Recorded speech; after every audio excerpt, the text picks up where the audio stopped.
Want to know which skill to use when a defender is reaching in for the ball, trying to steal it from you? Want to know why the roll is an okay move, but there's a better skill to use? Then stick around for how to do the La Croqueta.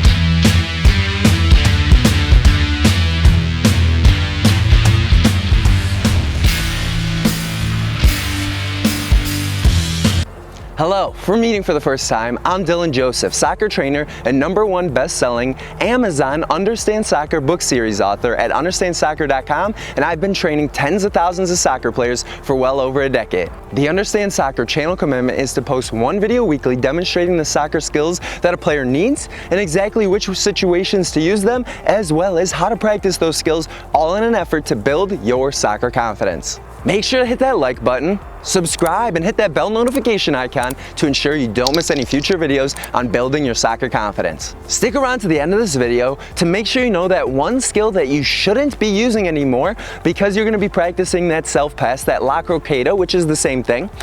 And the other skill isn't necessarily that it's bad, but it's not the most efficient skill to use in a situation that you'd want to use the La Croqueta. So what skill are we covering today? Well, how to use the La Croqueta, which is also known as the self-pass, and I'll likely be referring to it as the self-pass in this video. So, that self-pass, let's define what it is in its basic, most simplest sense. So first, a few other names for it, for the self-pass, are the Iniesta, the La Croqueta, as well as the L.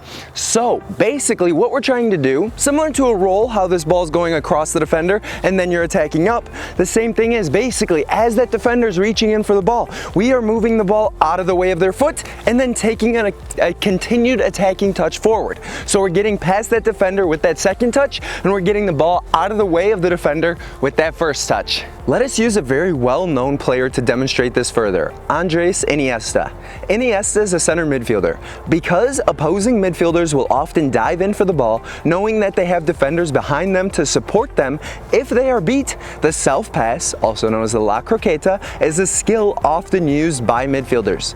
He uses his skill and this skill because it is the most efficient move to dribble past a player when they dive in for the ball. So now, when we're actually using the inside portion of our foot, we've got to think about what type of field are we on to determine which portion of our foot we should be using. If we're on a very flat surface, so we're talking hardwood, cement, dirt, turf, extremely short grass, those are all things that we want to use when we're taking this touch up towards our toes. So the ball is going to travel very quickly, so we don't need a whole ton of power, and up towards our toes, as we know from other videos, is the softer portion of our foot, so it's not going to give us that power. But now, if we're in that thick grass, we're in the slow field conditions, it's wet out, and the grass isn't that great, we want to make sure that we're hitting it a little bit under, so we want to make sure that we're hitting it further back on our foot so that we can get more power for that ball to travel across. And for that attacking touch, where we want to take that attacking touch with which portion of our foot depends on how much space is past that defender. If they got another defender right behind them, then we want to still take that touch up towards the toes because it'll be softer and we'll be able to retain control of our touch. But if we've got plenty of space behind them, then we want to get that ball out from under our feet. We want to push it forward and explode past that defender. So we want to be further back on our foot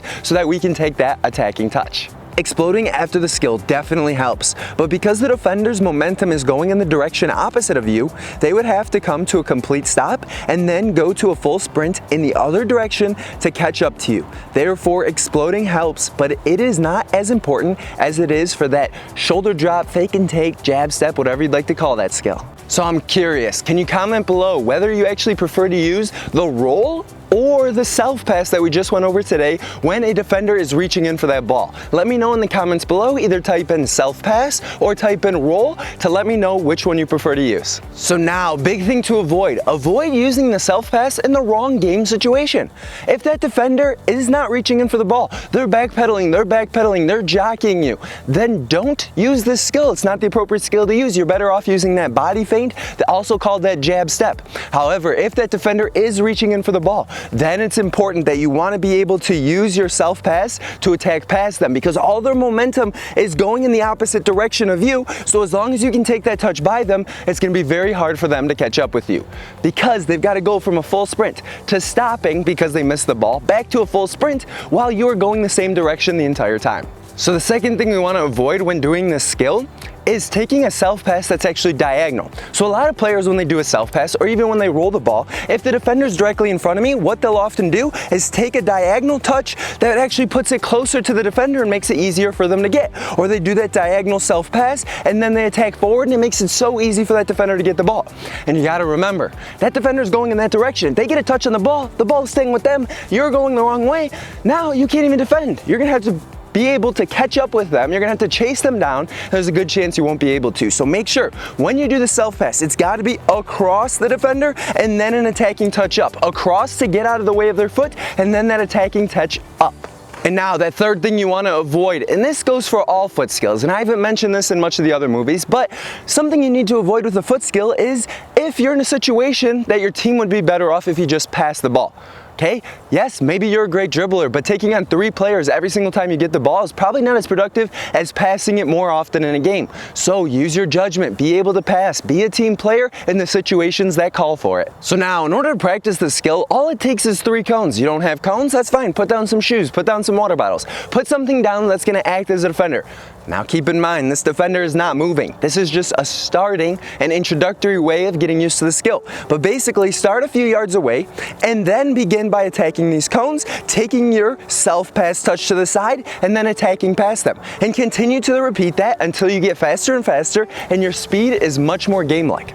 So it's so important that when we're using this skill, we don't want to have that diagonal. We don't want to practice with bad form because then we're going to play with bad form. So having that diagonal touch isn't going to help us very much. Remember, it is horizontal to that defender. It is directly across that defender when we are taking that touch. Soccer squad, since we're talking about dribbling and foot skills in this video, this is in the second layer of the individual soccer player's pyramid. As a soccer player, start with passing and receiving because every soccer player needs that. Then move to the second layer of the pyramid. You will have a selection to make here. My recommendation is that if you're a defender, then go to the defending section first. If you're a midfielder, then go to dribbling and foot skills first. However, if you're forward, then go to shooting and finishing first. I really care about you and want to provide you as much value as possible. I want you to be able to use the best skills for you and not waste your valuable time. The self-pass is such an important skill for you to be able to do if you want to dribble around defenders jumping in for the ball. If you want to learn more about how to attain the best dribbling abilities and foot skills in your league, then grab the 3rd book in the Understand Soccer series, Soccer Dribbling and Foot Skills, today on Amazon.com using the link in the description below. This book is available in paperback, audiobook, and ebook. And if you use the link in the description below for the audiobook to sign up with Audible, you can listen to this book for free by creating an account. So now, pro tip. Thing that I talked about at the beginning of this video is when it comes to a self pass, it is going to be quicker than a roll. Now, for the person that's practiced a roll their entire life and has never done a self pass, obviously it's going to be slower. There's going to be a learning curve there to improve that skill. But in general, if I take 2 people and give them each an hour of practice, they've never tried either skill, you're going to be better off using the self pass because it's going to be a quicker skill. Now notice with the roll, what do I have to do? I have to take my foot from the ground to the top of the ball, roll the ball, which ends up crossing my legs. I have to uncross my leg and then take that attacking touch forward. Pretty inefficient when you break it down versus a self pass. I lift up my leg, pass the ball, put my leg down, lift up the other leg, and push it. It's much more efficient, takes a lot less steps, and I never cross my legs. So now, both of those skills can be used in the situation where that defender's reaching in for the ball.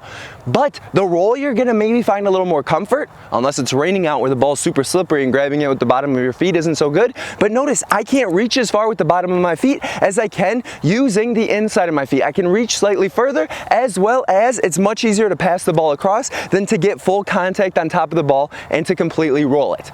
So I recommend, if you're gonna practice either one, practice that self pass. If you're married to, if you really like the roll, then that's fine. Use that, stick with that. If you're good with that, great. You don't have to change at this point. But if you really don't know which one to use, I highly recommend that self pass. So Soccer Squad, let me know in the comments below if you have any feedback for how I can make these videos better in the future, or if you have any future video ideas that you'd love me to cover. And if you could, please hit that like button and subscribe to ensure that you don't miss any future videos on building your soccer confidence. Also, you don't want to miss that next video on how to do the shot fake correctly every single time. So let me know in the comments below which skill you prefer to use, whether that be the roll or the La Croqueta, that self-pass. If you don't use either one of those skills, then comment neither. So if you haven't watched the video on soccer moves to avoid, then make sure to click here. And if you haven't commented yet, comment either roll, self-pass, and you can write La Croqueta if you prefer, or comment neither to let me know which one of these skills you prefer to use. Also, if you could, follow me on Instagram at @UnderstandSoccer if you like fun soccer facts as well as soccer memes.